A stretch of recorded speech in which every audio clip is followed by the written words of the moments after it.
Hello to all the viewers. आज के lecture में हम लोग पढ़ेंगे स्टीडी फ्लो एनर्जी इक्वेशन के बारे में। ये लेक्चर नंबर 6 है। इससे पहले के लेक्चर्स में हम लोगों ने काफ़ी कुछ डिस्कस कर लिया है related to first law of thermodynamics. तो आप लोग आई रिक्वेस्ट यू कि आप लोग पहले वो सारे लेक्चर्स देख लीजिए, तब आप लोगों को इसके बेटर अंडरस्टैंडिंग हो पाएगी। आज के लेक्चर में हम लोग इक्वेशन डिस्कस करेंगे, थोड़ा बहुत सा इक्वेशन की एप्लीकेशन डिस्कस करेंगे। स्टार्ट करते हैं विद द लेक्चर। लास्ट के वीडियो लेक्चर में मैंने आप लोगों से कहा था कि मैं एक टैबुलर फॉर्म में जितने भी वर्क डन होते हैं, जितने भी प्रोसेस होते हैं, उसके जो वर्क डन होते हैं उसके बारे में एक टैबुलर इक्वेशन दी जाएगी। तो स्टार्ट करते हैं विद द आइसोकोरिक प्रोसेस। इसका कंप्लीट डेरिवेशन हम लोगों ने लास्ट के लेक्चर में डिस्कस किया है। यहाँ पे सिर्फ एक क्विक रिविजन के लिए आप लोगों को ये एक टैबुलर फॉर्म में दिया हुआ है इक्वेशन। स्टार्ट करते हैं। एक आइसोकोरिक प्रोसेस जो होता है उसमें जो आपकी वॉल्यूम होता है वो ज़ीरो होता है। वॉल्यूम जो होता है वो कांस्टेंट होता है, सॉरी, डेल्टा वी जो होता है वो ज़ीरो हो जाता है हमारा।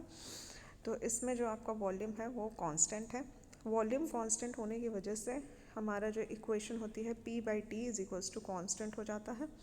ये हमारी इक्वेशन है। अगर हम लोग वर्क डन की बात करते हैं किसी भी आइसोकोरिक प्रोसेस में जिसमें वॉल्यूम कांस्टेंट है हमारा, वहाँ पे वर्क डन हमारा ज़ीरो आता है according to the equation of P∆V।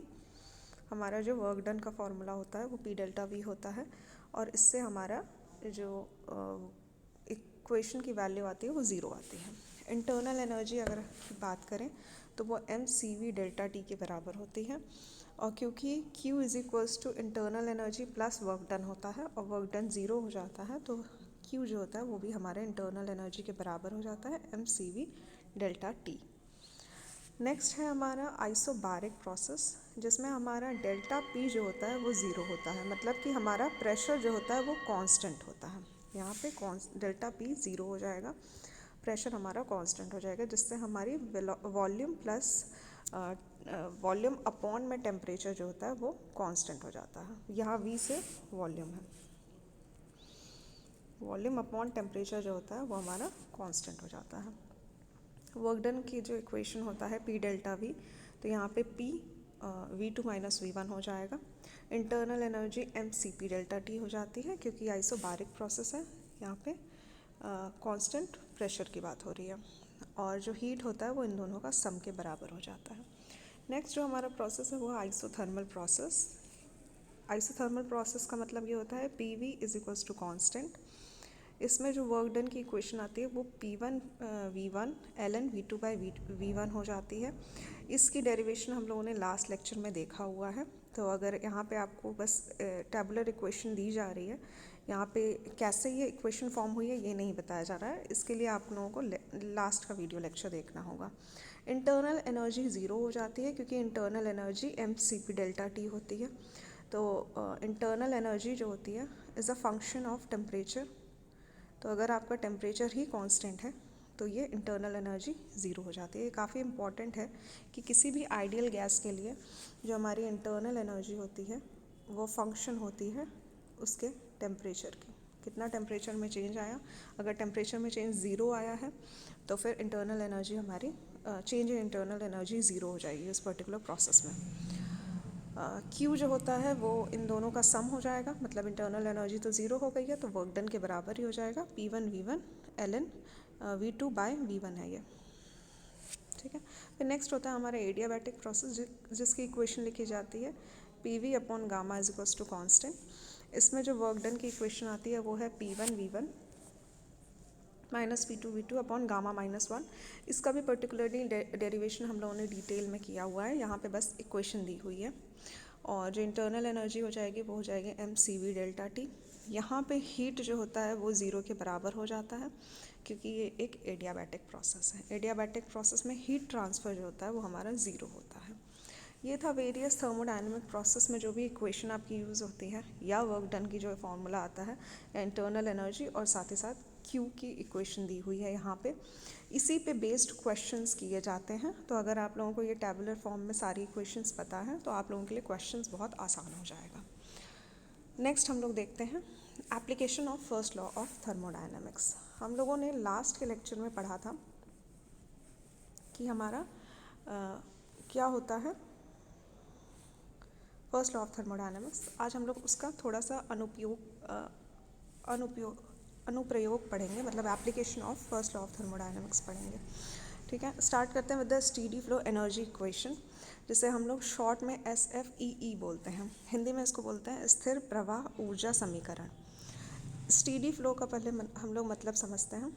किसी भी चीज़ को अगर हम लोग देखते हैं कि अगर उसका rate of flow of mass, मतलब कि kg पर सेकेंड, ठीक है, rate of flow of mass का मतलब होता है kg पर second, and energy across the control surface. Control surface का भी मतलब मैं भी आपको बताऊंगी कि मतलब कोई एक थर्मोडायनेमिक सिस्टम है, इसका हमने एक कंट्रोल वॉल्यूम ले लिया है या फिर एक कंट्रोल सरफेस ले लिया है, मतलब यही सरफेस है जो कि हमारे हम लोग इसी पे ध्यान दे रहे हैं। हमारा क्वेश्चन जो है सिर्फ इतना ही कॉन्सेंट्रेटेड है, ठीक है, हमारा ये एरिया ऑफ इंटरेस्ट है और ये हमारा पर्टिकुलरली किसी भी सिस्टम का, किसी भी थर्मोडायनेमिक सिस्टम का ये एक कंट्रोल सरफेस हो गया या कंट्रोल बाउंड्री हो गया, बाउंड्री के अंदर की चीज़।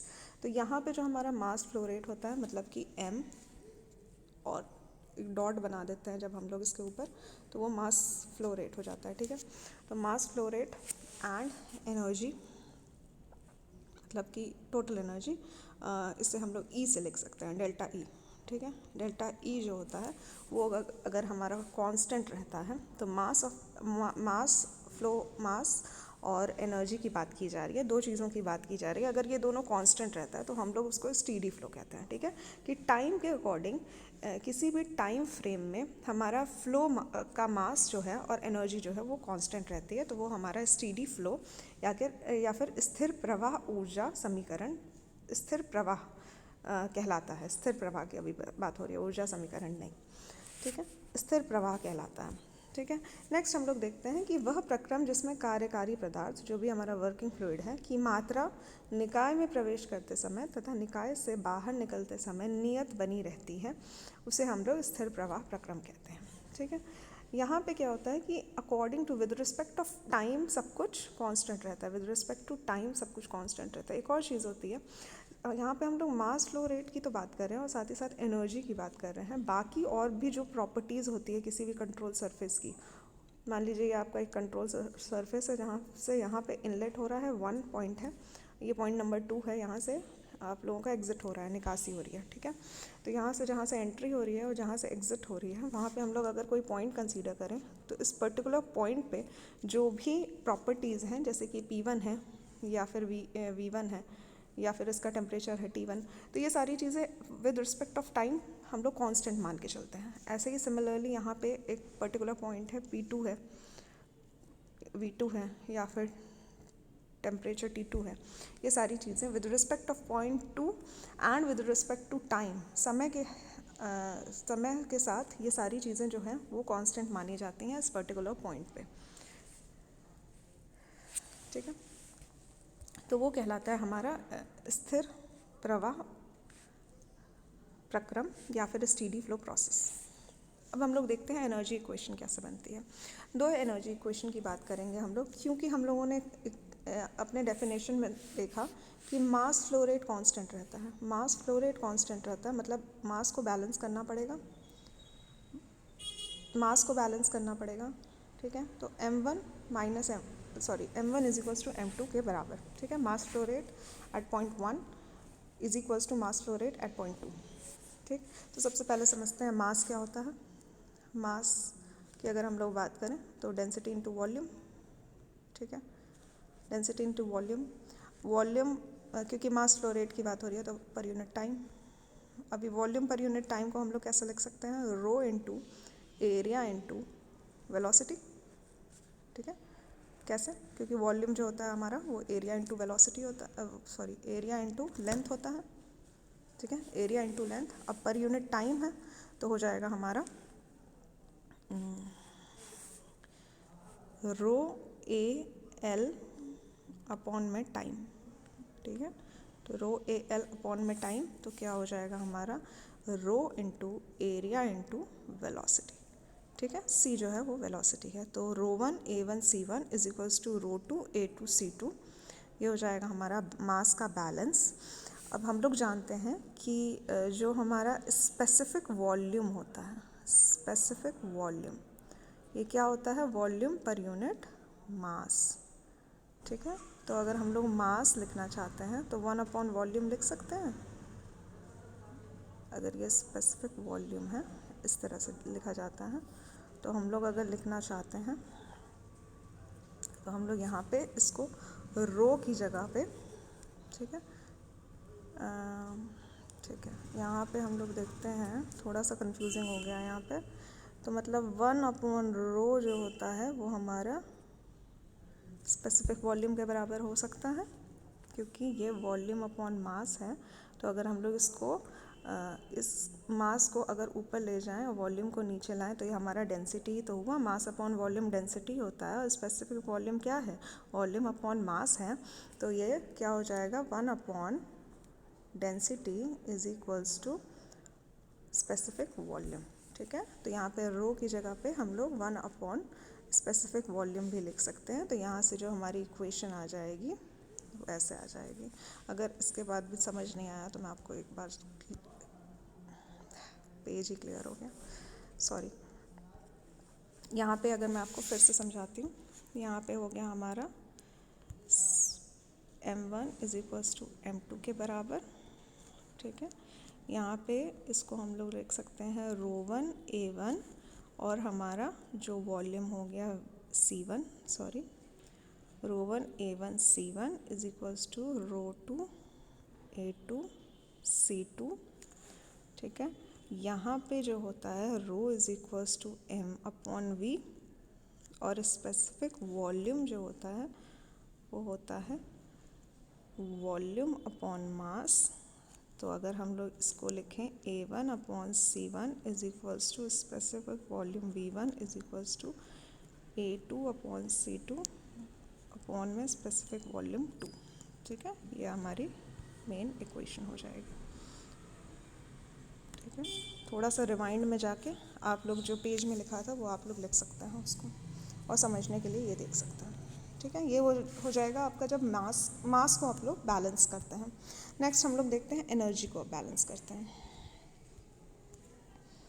जब हम लोग एनर्जी को बैलेंस करते हैं तो क्या होता है?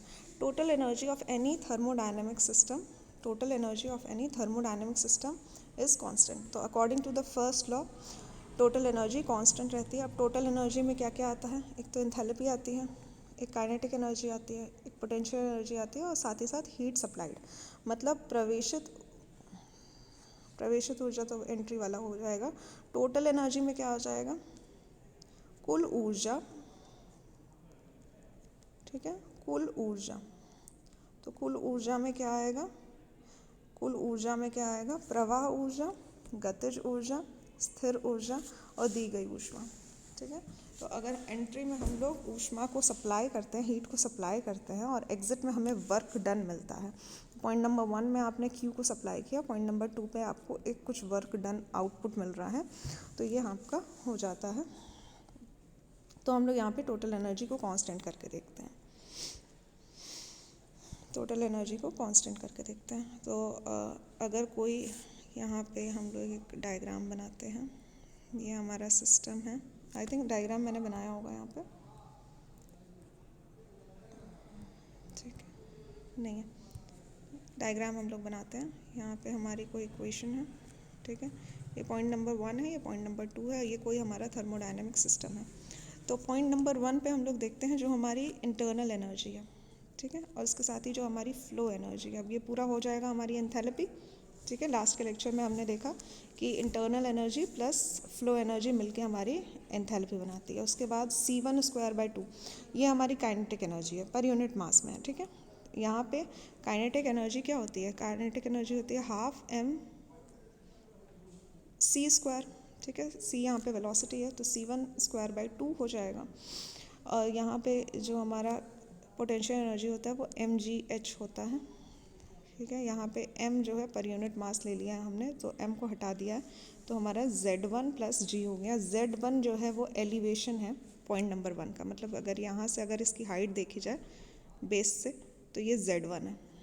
ठीक है, तो ये Z1 + Q जो है वो हमारी दी गई ऊष्मा है। अगर आपने इसमें कुछ भी सप्लाई किया होगा, Q का सप्लाई किया गया होगा, तो ये हमारी दी गई ऊष्मा है। और उसके साथ अगर पॉइंट नंबर 2 पे देखें तो enthalpy at point 2 U2 plus P2 V2 plus उसकी जो काइनेटिक एनर्जी प्लस उसकी जो पोटेंशियल एनर्जी। अब इसका एलिवेशन बेस से Z2 है, ठीक, बेस से इसका जो एलिवेशन है वो है Z2।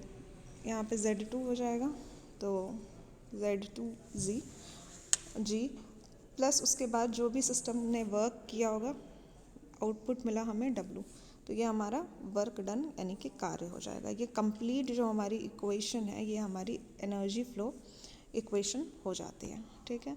अगर मास फ्लो रेट से इसको मल्टीप्लाई कर देते हैं तो हमारा पर यूनिट टाइम के रिस्पेक्ट में ये इक्वेशन आ जाती है, मतलब हमने इसको मास से मल्टीप्लाई किया है। अब जो हमारा जूल पर केजी आ रहा था यहाँ पे इक्वेशन, जूल पर केजी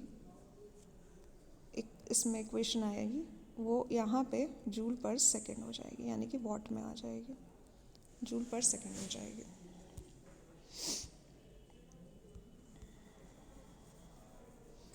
जूल पर सेकेंड हो जाती है यहाँ पे इक्वेशन। तो मतलब हम लोग किसी भी स्टेडी फ्लो एनर्जी इक्वेशन को दो टाइप से लिख सकते हैं, या तो पर यूनिट मास के टर्म में लिख सकते हैं, या फिर पर यूनिट मास के टर्म में लिख सकते हैं, या फिर यहाँ पे टी का टर्म आ जाएगा। अब यहाँ पे जो क्यू था हमारा वो जूल पर केजी में था, ठीक, क्योंकि हर चीज़ को हमने मास से डिवाइड कर दिया था। यहाँ पे मास से डिवाइड किया, यहाँ पे मास से डिवाइड किया, तो बेसिकली क्या हो रहा था, अगर mc1²/2 था तो अपॉन में मास हमने कर दिया था, जिसकी वजह से ये जो क्यू था हमारा वो पर यूनिट मास में आ रहा था, वो पर यूनिट मास में आ रहा था। अब हमने क्या किया, इसको उससे डिवाइड ना करके mgh को हमने या mcv∆t को हमने मास से ना डिवाइड करके मास से मल्टीप्लाई कर दिया है, मतलब जो उसकी इक्वेशन थी वही रहने दी है, ke = ½ mv² ही रहने दी है, ½ mc² रहने दी है। और यहाँ पे हमने इसको q को हमने पर सेकेंड के फॉर्म में कर दिया है, ∆t के फॉर्म में कर दिया है, ठीक। ये अगर आपको अभी भी यहाँ पे समझ नहीं आ रहा है तो आपको बस इतना जानना है कि स्टेडी फ्लो एनर्जी इक्वेशन में बेसिकली हम लोग एनर्जी को बैलेंस करते हैं। पर यूनिट मास रहेगा कि जूल पर सेकंड रहेगा कि जूल पर केजी रहेगा, ये आपके इक्वेशन से डिसाइड क्वेश्चन से डिसाइड होता है कौन सी इक्वेशन आप लोगों को अप्लाई करनी है। या तो आप ये इक्वेशन अप्लाई करेंगे या तो आप ये इक्वेशन अप्लाई करेंगे, तो both the equations are same. अगर यहाँ पे किसी भी टाइप का कोई कन्फ्यूजन हो रहा है कि यहाँ पे टाइम क्यों लिखा है और यहाँ पे टाइम नहीं लिखा हुआ है, तो आप लोग परेशान मत होइए, वो क्वेश्चन की जो भी रिक्वायरमेंट होती है उसी अकॉर्डिंग हम लोग यूनिट को चेंज करते हैं। बस हमें इतना ध्यान देना होता है कि इक्वेशन के लेफ्ट हैंड साइड जो यूनिट है और इक्वेशन के राइट हैंड साइड जो यूनिट है वो दोनों सेम रहे। तो यहाँ पे ये heat supplied per unit time हो जाएगा ∆Q/∆T, और यहाँ पे m जो है वो हमारा मास फ्लो रेट है। तो सेम इक्वेशन जो आपकी आती है वो इस तरह से आती है, ये आपकी इक्वेशन बन के आती है। नेक्स्ट हम लोग देखते हैं examples of steady flow process. अब क्योंकि हमने स्टेडी फ्लो प्रोसेस पढ़ लिया है तो इक्वेशन एक बार हम लोग एग्जांपल के थ्रू समझते हैं कैसे हम लोग इसको अप्लाई कर सकते हैं। तो मान लीजिए ये एक नोज़ल है, ठीक है, एक नोज़ल का हम लोग एग्जांपल लेते हैं। तो नोज़ल में ये एक एंट्री पॉइंट है 1 और ये एग्जिट पॉइंट है 2। 1 से लेकर 2 तक फ्लूइड हमारा फ्लो कर रहा है। क्योंकि किसी भी नोज़ल में जो उसकी प्रेशर एनर्जी होती है वो उसके काइनेटिक एनर्जी में परिवर्तित होती है, ट्रांसफॉर्म होती है, तो इसकी जो वेलोसिटी होती है एग्ज़िट पे वो बढ़ जाती है। तो वेलोसिटी जो होती है वो इंक्रीज़ होती है और प्रेशर जो होता है वो डिक्रीज़ होता है। प्रेशर डिक्रीज़ किया जाता है और वेलोसिटी को इंक्रीज़ किया जाता है। ये कैसे होता है इसको समझने के लिए हम लोग बर्नौली की इक्वेशन देख सकते हैं। बर्नौली की इक्वेशन ये कहती है कि pressure energy plus kinetic energy plus potential energy at a point is equals to constant. तो मतलब किसी तरह से अगर हमने कॉन्टिन्यूटी इक्वेशन लगाकर एरिया A1 को एरिया A2 छोटा कर दिया है, A1 बड़ा है A2 छोटा है, तो यहाँ पे A1 V1 is equals to A2 V2 लगेगा, जिसके वजह से हम समझ सकते हैं कि वेलोसिटी हमारी काफ़ी बढ़ चुकी है। यहाँ पे अगर यहाँ की वेलोसिटी अगर 10 रही होगी तो यहाँ की वेलोसिटी 20 हो जाएगी अगर एरिया का रेशियो 2 है। ठीक है। तो मतलब यहाँ पे क्योंकि छोटा एरिया है तो यहाँ पे वेलोसिटी इंक्रीज़ हो गई है। अब बिकॉज वेलोसिटी इंक्रीज़ हो गई है तो काइनेटिक एनर्जी इंक्रीज़ हो गई है, तो डैट मीन्स कि हमारा प्रेशर एनर्जी यहाँ पे डिक्रीज़ हो गया है। तो इस तरह से हम लोग समझ सकते हैं कि velocity has increased and pressure has decreased in a nozzle. तो नोज़ल में प्रेशर एनर्जी कन्वर्ट की होती है काइनेटिक एनर्जी में। अब हम लोग देखते हैं बाकी की इक्वेशन क्या है।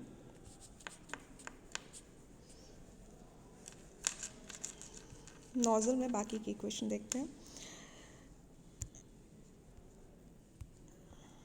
किसी भी टाइप की कोई हीट नहीं प्रोवाइड की जाती है। यहाँ पे Q जो एंट्री या एग्ज़िट हो रहा है वो दोनों ज़ीरो है। साथ ही कोई वर्क आउटपुट नहीं मिलता है हमें यहाँ पे। और इसके बाद हम लोग यहाँ पे हम लोगों ने देखा है कि Z1 जो है वो Z2 के बराबर रखा है हमने, ठीक है। एलिवेशन में कोई भी चेंज नहीं आ रहा है, हाइट में कोई भी चेंज नहीं आ रहा है, तो Z1 is equals to Z2।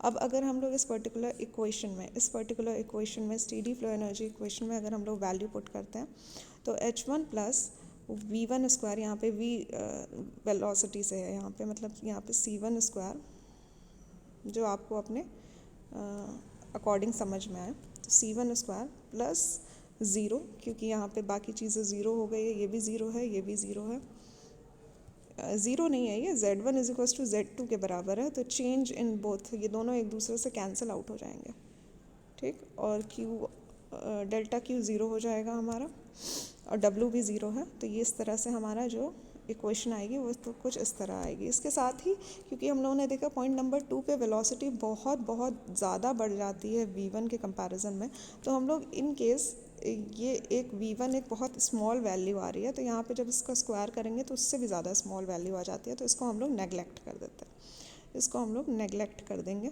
तो बाकी की जो इक्वेशन बचेगी वो इस तरह से होगी, H1 is equals to H2 plus V2 square by 2। यहाँ से हम लोग वेलोसिटी एट एग्जिट पॉइंट निकाल सकते हैं। तो ये एक फ़र्स्ट हमारा एग्जाम्पल एप्लीकेशन हो जाएगा स्टीडी फ्लो प्रोसेस का, पहला एप्लीकेशन। नोज़ल और डिफ्यूज़र सेम इसी का ऑपोजिट होता है, उसमें बस कुछ इस तरह से डायग्राम बनता है। ये पॉइंट नंबर 1 स्मॉल एरिया होता है, पॉइंट नंबर 2 लार्ज एरिया होता है, तो उस केस में ये वेलोसिटी जो हो जाएगी वो पॉइंट नंबर 1 की हो जाएगी, और इसकी जो इक्वेशन आएगी वो कुछ इस तरह से ही आएगी। तो यहाँ पे H2 माइनस H1 हो जाएगा। ये इक्वेशन जो होती है वो सेम रहती है, बस वेलोसिटी यहाँ पे इंक्रीज होती है, यहाँ पे डिक्रीज होती है, इसी का कंप्लीट ऑपोजिट हो जाता है डिफ्यूज़र में।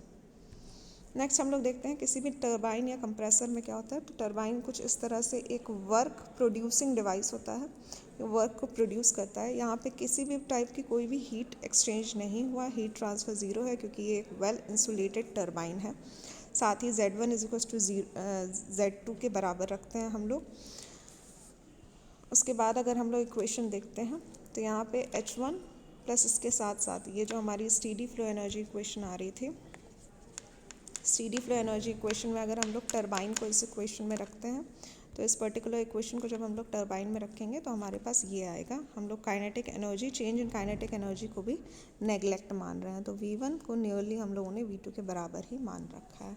तो यहाँ पे जो हमारा वर्क डन हो जाएगा उसका फॉर्मूला आ जाएगा H1 माइनस H2, और यही इक्वेशन हम लोग अप्लाई करते हैं जब हम लोग टरबाइन के फॉर्मूला पढ़ते हैं। इसके बाद हम लोग पढ़ेंगे एक थ्रॉटलिंग डिवाइस यूज़ की जाती है जो यूजुअली रेफ्रिजरेशन में यूज़ की जाती है। बहुत प्रेशर का ड्रॉप किया जाता है जिसकी वजह से टेम्परेचर काफ़ी ज़्यादा ड्रॉप हो जाता है किसी भी वर्किंग फ्लूइड का। 1 से लेकर 2 तक के बीच में टेम्परेचर काफ़ी ड्रॉप हो जाता है because of this throttling device. Throttling device के बारे में थोड़ा सा समझते हैं। ना हम किसी टाइप की कोई हीट देते हैं इसको, ना ही कोई वर्क का प्रोड्यूस होता है। इसमें सिर्फ और सिर्फ एक कंस्ट्रक्शन प्रोवाइड किया जाता है, एक तरह का अवरोध प्रोवाइड किया जाता है हमारे फ्लो में। 1 से लेकर 2 तक के बीच में एक थ्रॉटल वाल्व लगा दिया जाता है जो सिर्फ फ्रिक्शन प्रोड्यूस करता है फ्लूइड फ्लो में, और फ्रिक्शन प्रोड्यूस करने की वजह से यहाँ पे एक प्रेशर ड्रॉप फील होता है। ये सेम वही प्रोसेस है जो मैंने आप लोगों को नोज़ल में समझाया था कि यहाँ पे एक कंस्ट्रक्शन प्रोड्यूस करने की वजह से, एक फ्रिक्शन होने की वजह से एरिया पहले ज़्यादा बड़ा रहता है, अब एरिया थोड़ा स्मॉल एरिया हो जाता है, तो यहाँ पे जो हमारा प्रेशर ड्रॉप होता है वो बहुत ज़्यादा आता है, ठीक। तो प्रेशर ड्रॉप काफ़ी ज़्यादा हो जाता है, तो यहाँ पे डेल्टा पोटेंशियल एनर्जी हमने ज़ीरो रखी है क्योंकि elevation Z1 is equals to Z2 के बराबर रखा है, ठीक है। चेंज इन काइनेटिक एनर्जी भी ज़्यादा नहीं हमने एज्यूम किया है कि काइनेटिक एनर्जी का जो चेंज है वो नियरली ज़ीरो के बराबर है।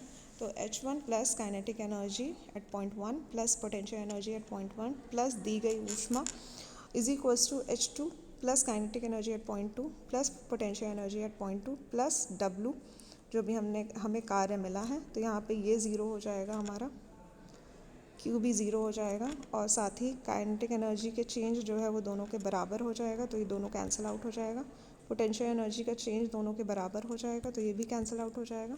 तो जो बचेगा वो होगा हमारा H1 is equals to H2 के बराबर।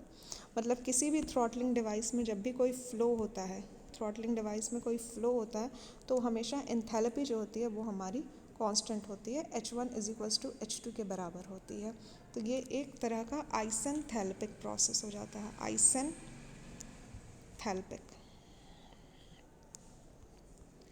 आइसेंथैल्पिक प्रोसेस हो जाता है क्योंकि एंथैल्पी जो होती है H is equals to delta H is equals to constant. ये हमारी इक्वेशन आती है किसी भी थ्रॉटलिंग डिवाइस में। तो ये आया कैसे? बिकॉज हमने इसमें steady flow energy equation apply किया तो हमारा ये फॉर्मूला बन के क्लियर आउट आया है। तो इस पर्टिकुलर लेक्चर में हम लोगों ने स्टेडी फ्लो एनर्जी इक्वेशन के बारे में पढ़ा है। पहले हम लोगों ने वर्क डन का कुछ फॉर्मूले भी देखे थे, फिर हम लोगों ने स्टेडी फ्लो एनर्जी इक्वेशन देखी। इसके साथ हम लोगों ने थोड़ा सा एप्लीकेशन देखा। एप्लीकेशन हमने 3 चीज़ों पे देखा, एक नोज़ल, एक टरबाइन और उसके बाद हम लोगों ने थ्रॉटलिंग डिवाइस पे भी देखा है। ये सारी चीज़ें काफ़ी इजीली आप लोगों को बताई गई हैं। अगर कहीं पे भी कोई भी डाउट हो तो प्लीज़ वीडियो को थोड़ा सा रिवाइंड करके फिर से देखिएगा, क्योंकि पेज थोड़ा सा यहाँ पे क्लियर नहीं समझ में आता है लास्ट में। तो अगर आप लोग रिवाइंड में जाके देखेंगे तो आपको पेज एकदम क्लियर दिखेगा, उसके बाद आप पॉज करके वीडियो को सुनते हैं तो आपको ईजिली समझ में आएगा। So thank you for watching the lecture. Next video lecture में हम लोग second law of thermodynamics start करेंगे। Thank you.